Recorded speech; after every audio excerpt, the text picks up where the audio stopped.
we had a staff retreat last summer, and this is our time for our organization to bring everyone together and to reflect, talk about next steps, share thoughts, and also relax.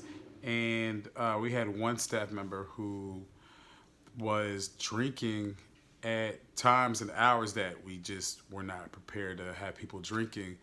And when I came down to talk to him about it, um, he was a little reserved to really address and to talk about it first. He did apologize, but then I found out that this has been a personal habit of his that he's been dealing with outside of the organization. And he didn't have a place where he could deal with his drinking.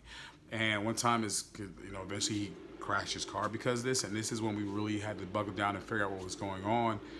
And one day he told us that he was dealing with the sexual abuse that he dealt with when he was 3 years old. And when he brought it up, 5 other guys in our organization talked about the same thing, including myself.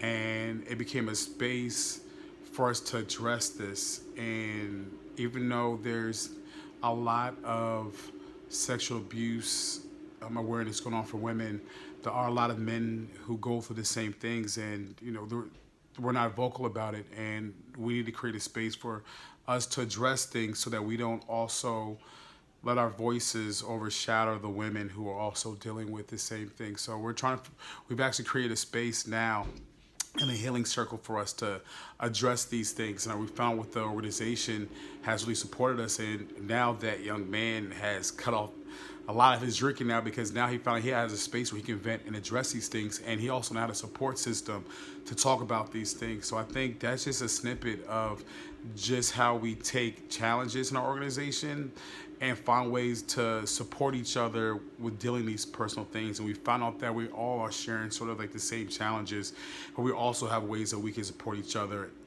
through those challenges, and that's what we became.